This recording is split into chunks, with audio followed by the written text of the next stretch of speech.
Good morning dear friends. आप सभी का हमारे चैनल सक्सेस विद वीएससी में बहुत बहुत स्वागत है। उम्मीद करता हूँ आप सभी एकदम स्वस्थ होंगे और आपकी पढ़ाई भी बेहतरीन चल रही होगी।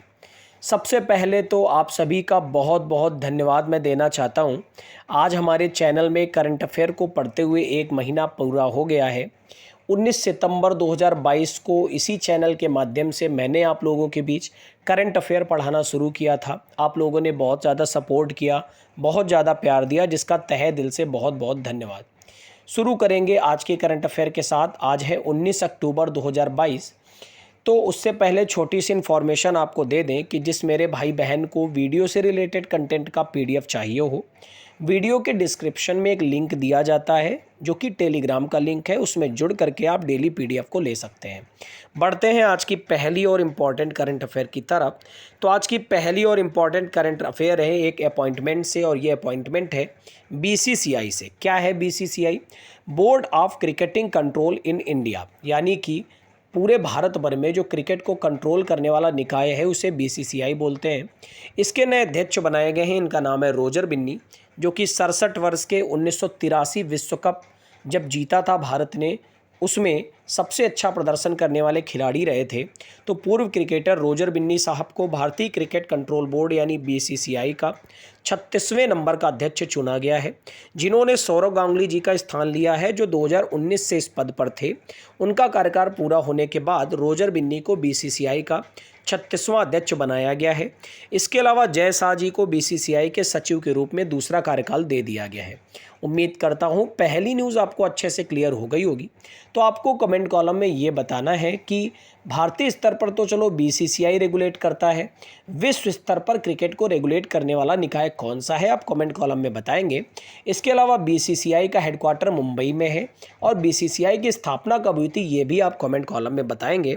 बढ़ते हैं हम लोग अगली न्यूज़ की तरफ। दूसरी न्यूज़ है बहुत इंपॉर्टेंट, एक अवार्ड से है, और ये अवार्ड है बुकर पुरस्कार। बुकर पुरस्कार 2022 के लिए श्रीलंका के लेखक हैं सेहान करुणा तिलाका को दिया गया है। आप याद रखिएगा, इनका उपन्यास है The Seven Moons of Maali Almeida. बहुत इंपॉर्टेंट है ये उपन्यास।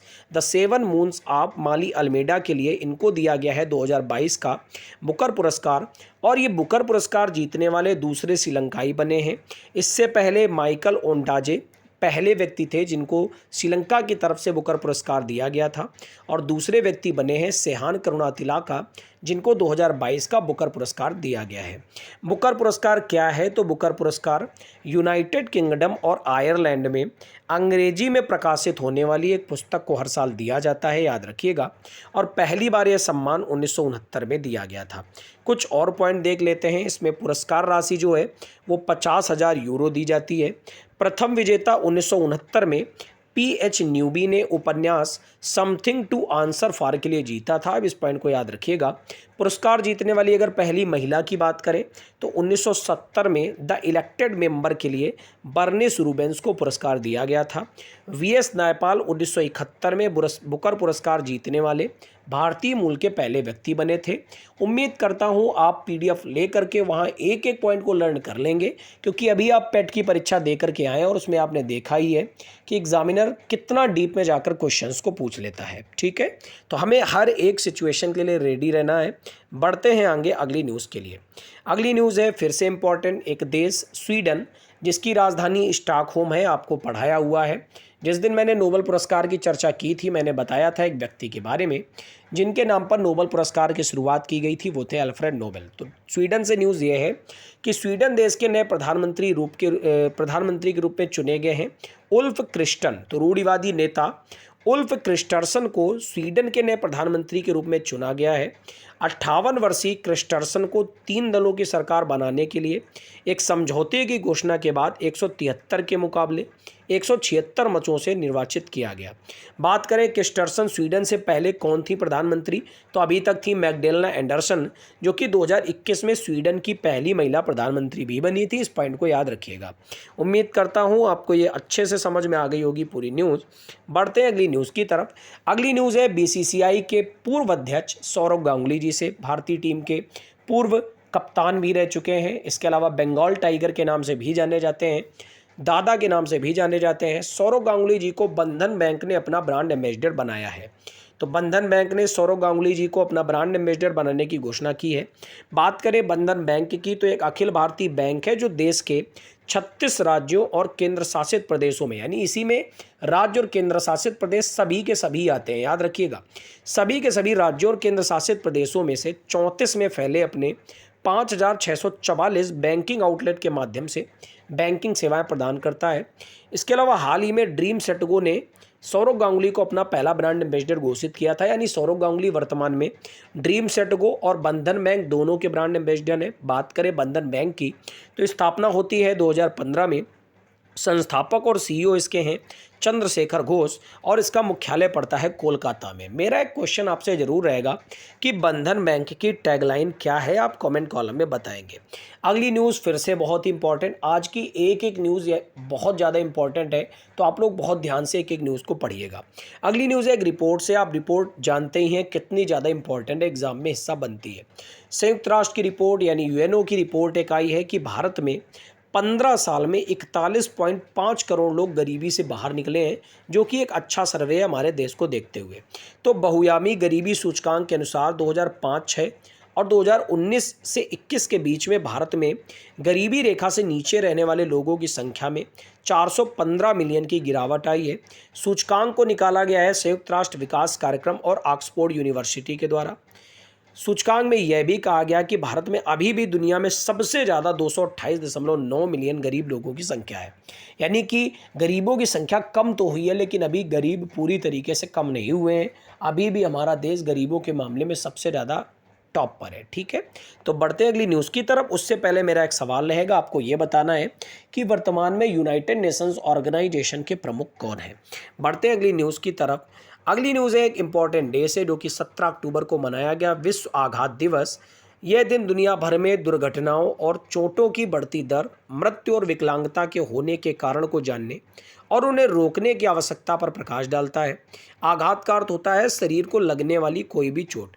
दुनिया भर में हर साल करीब 50 लाख लोग किसी न किसी आघात से मरते हैं। 2011 से इस दिन की शुरुआत की गई थी नई दिल्ली से। इम्पॉर्टेंट डे है, याद रखिएगा। बढ़ते हम लोग अगली न्यूज़ की तरफ। अगली न्यूज़ है आर.के. सिंह। तो हमारे केंद्रीय मंत्री आर.के. सिंह ने 18 अक्टूबर 2022 को नई दिल्ली में अंतर्राष्ट्रीय सौर गठबंधन की 5वीं सभा का उद्घाटन किया है। इसमें 110 सदस्य देशों के मंत्री और प्रतिनिधि भाग ले रहे हैं।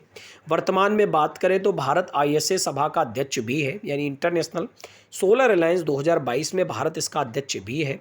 क्या है आईएसए? तो आईएसए एक अंतर्राष्ट्रीय संगठन है जो ऊर्जा पहुंच में सुधार और सौर ऊर्जा को बढ़ावा देने का कार्य करता है। ये एक ऐसा वैश्विक मुख्यालय है जिसका मुख्यालय गुरुग्राम में, याद रखिएगा, ऐसा संगठन है वैश्विक जिसका मुख्यालय गुरुग्राम हरियाणा में पड़ता है। उम्मीद करता हूँ ये पॉइंट आपको समझ में आ गया होगा। तो मेरा क्वेश्चन रहेगा आपसे, सिडबी यानी small industries development bank of India, इसका मुख्यालय भारत में किस जगह पर पड़ता है, आप कमेंट कॉलम में बताएंगे। बढ़ते हैं आज की सबसे इम्पॉर्टेंट करंट अफेयर की तरफ, क्योंकि आपको पता है T20 विश्व कप शुरू हो गया है 16 अक्टूबर से।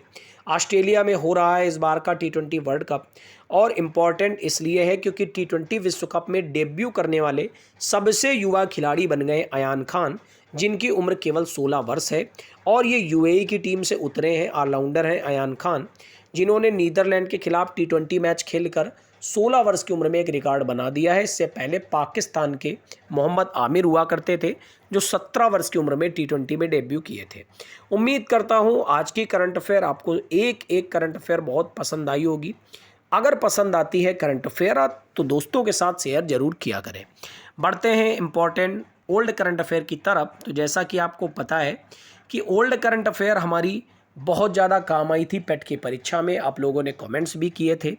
तो आज हम लोग जुलाई महीने के पहले सप्ताह का आखिरी पार्ट लेकर आए हैं।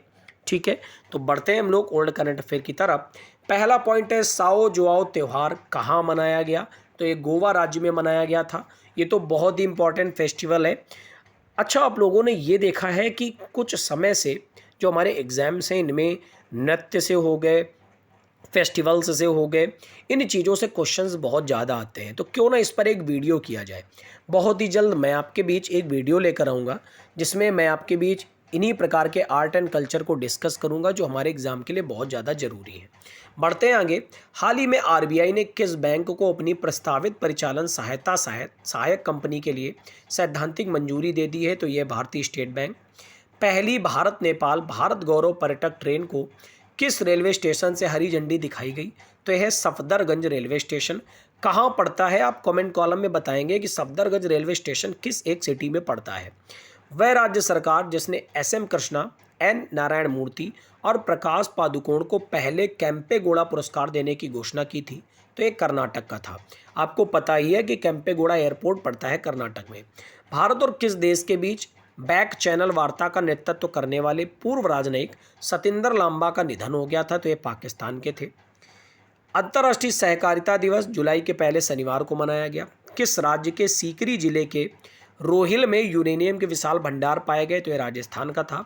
Miss India world 2022 most important ये जीता था सिनी शेट्टी ने।